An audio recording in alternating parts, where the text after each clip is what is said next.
हर हर महादेव, जय भोलेनाथ। नमस्कार दोस्तों, मैं हूँ रेखा। आप सभी का आपके अपने YouTube चैनल पर बहुत बहुत स्वागत करती हूँ। आज की इस वीडियो में आप जानेंगे पशुपति व्रत के कुछ ज़रूरी नियमों के बारे में। इससे पहले मैंने अपने चैनल पर अनेकों वीडियो पशुपति व्रत से रिलेटेड अपलोड की हुई हैं और उन्हीं वीडियो के नीचे आपके अनेकों कमेंट्स शनिवार से ही आने शुरू हो जाते हैं, क्योंकि आपका सोमवार को व्रत रहता है। आज की वीडियो में आप ही के द्वारा पूछे गए प्रश्नों के उत्तर मैं दूंगी। अगर आप मेरी वीडियो पर, मेरे चैनल पर आज पहली बार विजिट कर रहे हैं तो मेरा आप सभी से अनुरोध है, वीडियो को पूरा सुनिए। अगर आपको जानकारी उचित लगे तो इस वीडियो को लाइक और मेरे चैनल को सब्सक्राइब अवश्य कर लें। वीडियो के नीचे जो रेड कलर का सब्सक्राइब का निशान है उस पर आप क्लिक करेंगे, तब 3 ऑप्शन आएंगे। अब आपको ऑल पर सेट करना है। इसके बाद आप मेरी सभी वीडियो का नोटिफिकेशन देख पाएंगे सबसे पहले। चाहे पशुपति व्रत की हो या व्रत त्योहारों की ऐसी कोई भी वीडियो हो, आपको मेरा वीडियो सर्च करने में दिक्कत नहीं आएगी। अब मैं बात करूंगी, सबसे पहले आपका कमेंट आया हुआ है कि दीदी हमने पशुपति व्रत एक बार कर लिया है, अब हम दोबारा से पशुपति व्रत कब से शुरू करें। तो देखिए, पशुपति व्रत आप शुक्ल पक्ष, कृष्ण पक्ष, किसी भी पक्ष में आप व्रत की शुरुआत कर सकते हैं। आपको इस व्रत को सूतक पातक अगर आपके घर में लगा हुआ है, आपके घर में किसी बच्चे का जन्म हुआ है या आपके घर में किसी की ब्लड रिलेशन में मृत्यु हुई है, तो आपको व्रत शुरू नहीं करना है।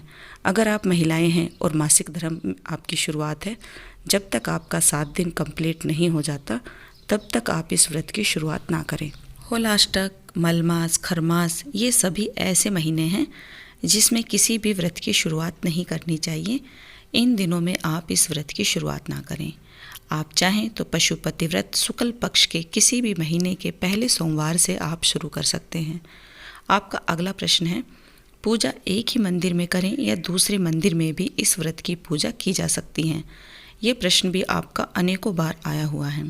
तो देखिए, पशुपति व्रत की पूजा वैसे तो एक ही मंदिर में करनी चाहिए, लेकिन आपके अनेकों कमेंट्स ऐसे आए हुए हैं कि दीदी शाम के समय जब हम पूजा करने के लिए जाते हैं तो जिसमें हमने सुबह पूजा की थी वो मंदिर शाम के समय बंद होता है, तो ऐसे में हम क्या करें।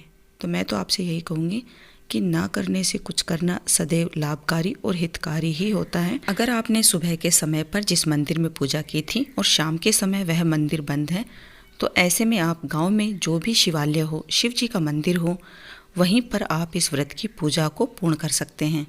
ना करने से कुछ करना सदैव लाभकारी और हितकारी ही होता है, ऐसा शास्त्रों में वर्णन किया गया है।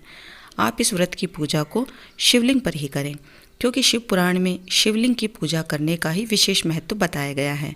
अगर किसी वजह से शाम के समय पर भी आपको शिवालय खुला ना मिले, तो ऐसे में अगर आपने अपने घर पर शिवलिंग रखा हुआ है तब भी आप इस व्रत की पूजा अपने घर पर भी कर सकते हैं।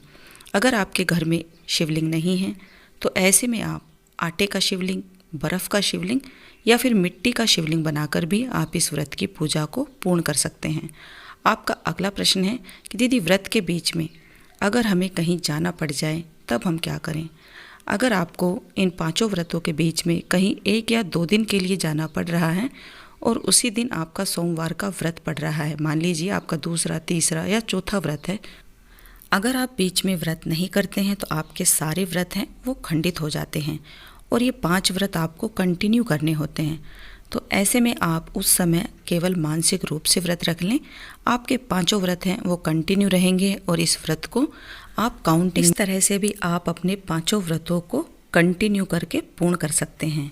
आपका अगला प्रश्न है कि दीदी शिवालय में जब हम 5 दीपक लगाते हैं तो उनकी बाती अपनी तरफ रखें या शिवलिंग के सामने रखें, बाती खड़ी रखें, गोल रखें, लंबी रखें, किस प्रकार से रखें। आप देखिए, जिस तरह से शिवलिंग है ऊपर की ओर उठा हुआ, तो आपको भी इसी तरह से 5 बाती ऊपर की ओर उठी हुई, जिसे लौंग बाती भी बोलते हैं, आपको खड़ी हुई बाती का ही प्रयोग करना है। आपका अगला प्रश्न है कि दरवाजे की जो बाती होगी वो गोल रखें या लंबी रखें। तो ऐसे में आपको दरवाजे की तरफ जब भी बाती लगानी है उसमें आपको लंबी बाती का ही प्रयोग करना है। बाती का मुख अपनी तरफ रखें, अपने घर की तरफ आप अपना मुख रखें। इस तरह से जो भी समस्या होगी, नकारात्मक ऊर्जा होगी, वो बाहर की बाहर ही रहेगी, घर के अंदर आपके प्रवेश बिल्कुल भी नहीं करेगी। और छठा दीपक इसीलिए लगाया जाता है कि कोई भी अला बला नकारात्मक ऊर्जा हो आपके घर के अंदर प्रवेश ही ना करें। आपका अगला प्रश्न है कि इस व्रत के साथ दूसरा या तीसरा अगर व्रत पड़ जाए, जैसे प्रदोष व्रत, एकादशी व्रत या रविवार का व्रत, तब हम इस व्रत की पूजा को, इस व्रत को कैसे पूर्ण करेंगे। आप जब भी पशुपति व्रत रखते हैं और आपका एक दिन पहले या एक दिन बाद में कोई भी व्रत पड़ता है, तो ऐसे में आप जल को पारण स्वरूप ग्रहण करके आप अपने दोनों तीनों व्रतों को कंटिन्यू रख सकते हैं और इस तरह से आपका व्रत है वो गिनती में भी होगा और पूर्ण भी माना जाएगा। ऐसा कोई विधान नहीं है, कोई नियम नहीं है कि पशुपति व्रत है या रविवार का व्रत है, अगर बीच में कोई दूसरा या तीसरा व्रत आ जाए तो हमें व्रत बीच में ही छोड़ देना है। व्रतों को बीच में छोड़ने से पाप लगता है। आप कोई भी व्रत बीच में ना छोड़ें, सभी व्रतों को कंटिन्यू रखें, पूरी आस्था और विश्वास रखें, अपने अपने व्रतों का आप पालन करें। एकादशी व्रत अगर आप करते हैं और पशुपति व्रत में अगर मीठा भोजन करते हैं तो उस दिन आप केवल फलाहार का ही प्रयोग करें। इस तरह से आप अपने सभी व्रतों को पूर्ण कर पाएंगे। आपका अगला प्रश्न है कि सावड़ और सूतक में पशुपति व्रत को कंटिन्यू कैसे करें। तो सावड़ उनके घर पर लगता है जहाँ पर किसी बच्चे का परिवार में अगर ब्लड रिलेशन है, उनके बच्चा पैदा हुआ है, तो ऐसे में उधर सावड़ लग जाती हैं और सावड़ जब तक उधर नहीं निकलती हैं तब तक इस व्रत पूजा को हम नहीं कर सकते। उस समय आप केवल मानसिक रूप से व्रत रखें और अगले सप्ताह जब तक वहाँ पर अच्छे से शुद्धिकरण हो जाए तब आप इस व्रत को पूर्ण कर सकते हैं। और सूतक, अगर आपके ब्लड रिलेशन में किसी की मृत्यु हो गई है तब आपके घर में सूतक लग जाता है। सूतक में जब तक हवन ना हो, ब्राह्मण को भोजन ना कराएं, तब तक सूतक समाप्त नहीं होता। और अगर आपका ब्लड रिलेशन है तो उधर आपका 1.25 महीने तक आप कोई भी व्रत है वो शुरू ही नहीं कर सकते। ऐसे में आपके सभी व्रत हैं पहले से किए हुए हैं वो खंडित हो जाते हैं। आपको दोबारा से पशुपति व्रत की शुरुआत करनी चाहिए। फिर से आपको संकल्प लेकर ही अपने 5 व्रत पूर्ण करने चाहिए। अगर आपके ये व्रत किसी वजह से छूट जाएं तो अपने मन में किसी प्रकार का भ्रम ना रखें, कोई शंका ना रखें कि हमारे व्रत टूट गए हैं, हमारी मनोकामना पूर्ण होगी या नहीं होगी। आपके व्रतों का फल आपको अवश्य मिलेगा। मन में किसी प्रकार का कोई भ्रम ही ना रखें। आपका अगला प्रश्न है कि अगर 108 बेलपत्र ना मिले तब हम दीदी क्या करें। अगर आपको किसी वजह से 108 बेलपत्र प्राप्त नहीं हो पाते हैं, क्योंकि 108 बेलपत्रों की संख्या बहुत ज़्यादा हो जाती है और कई बार वृक्षों में पत्ते भी नहीं होते, तो ऐसे में हम क्या करें।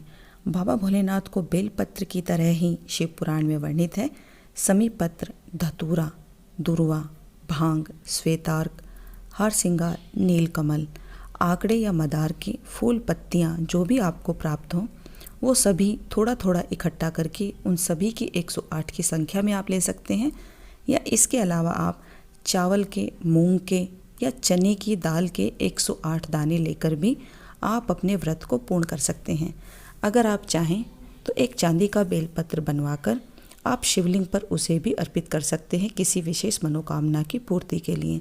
इस तरह से अगर आपको 108 बेलपत्र ना मिले तो ये सभी चीज़ें भोलेनाथ को इतनी अधिक प्रिय हैं, अगर आप इन चीज़ों में कोई भी 108 की संख्या ले लेते हैं तब भी आपकी मनोकामना अवश्य ही पूर्ण होती हैं। आपका अगला प्रश्न है कि तिलक किससे लगाएं, क्योंकि आप बोलते हो कि हल्दी, रोली, कुमकुम ये तीनों चीज़ें भोलेनाथ की पूजा में वर्जित हैं, इनका प्रयोग नहीं करना चाहिए। अगर आप अपने घर पर या होलिका की राख अगर आप लेकर आए हैं तो ऐसे में आपको होली की राख से ही भोलेनाथ को त्रिपुण बनाना चाहिए, उनको तिलक लगाना चाहिए और थोड़े से जल में होलिका की राख को डालकर भोलेनाथ को स्नान कराना चाहिए। ऐसा करने से भी भोलेनाथ अत्यधिक प्रसन्न होते हैं। राहु, केतु, शनि तीनों ही शुभ फल देने वाले आपकी कुंडली में बन जाते हैं। अगर आपके पास सफ़ेद या पीला चंदन हो तो इनसे भी भोलेनाथ का अभिषेक, तिलक और त्रिपुण बनाया जा सकता है। इसी के साथ आपका अगला प्रश्न है कि भोलेनाथ का पशुपति व्रत में उद्यापन किस दिन करें, 5वें दिन करें या 6ठे दिन। आपका बहुत ज़्यादा यह प्रश्न भी आया हुआ है। अगर आप पुरुष हैं और आपके 5 व्रत कंटिन्यू चल रहे हैं तो आपको 5वें व्रत को ही उद्यापन करना है। अगर आप महिलाएं हैं, कुंवारी कन्याएं हैं, तब आपको मासिक धर्म में एक प्रॉब्लम आएगी। एक व्रत आपका बीच में ही मासिक धर्म में पड़ता है, तो ऐसे में उस दिन आपको मानसिक रूप से व्रत रखना है, आपको पूजा नहीं करनी और इस तरह से आपको 6ठे व्रत में उद्यापन करना होगा। आपका अगला प्रश्न है कि नारियल कब लेकर जाएं, कितने लेकर जाएं, प्रत्येक सोमवार को लेकर जाएं या 5वें सोमवार को लेकर जाएं, नारियल पर मोली कितनी बार लपेटें, नारियल को कब और कैसे कहाँ पर चढ़ाएं। तो देखिए, आपके सभी प्रश्नों के उत्तर मैं इसी वीडियो में दूंगी। नारियल आपको केवल उद्यापन वाले दिन शाम के समय पर शाम की पूजा में ही लेकर जाना है। नारियल पर आप मोली 5 बार अपनी मनोकामना बोलकर लपेटें और नारियल को जब भी आप शिवलिंग को टच करा दें उसके सामने ही आप उसे अर्पित कर दें। नारियल को फोड़ना नहीं है, नारियल को शिवलिंग के ऊपर भी आपको नहीं रखना है। इस तरह से आशा करती हूँ कि आपके सभी प्रश्नों के उत्तर आपको मिल गए होंगे। अगर आपको यह जानकारी थोड़ी सी भी पसंद आए तो इस वीडियो को लाइक और चैनल को सब्सक्राइब अवश्य करें। मिलती हूँ इसी तरह की एक महत्वपूर्ण वीडियो के साथ। तब तक के लिए हर हर महादेव। जय पशुपतिनाथ।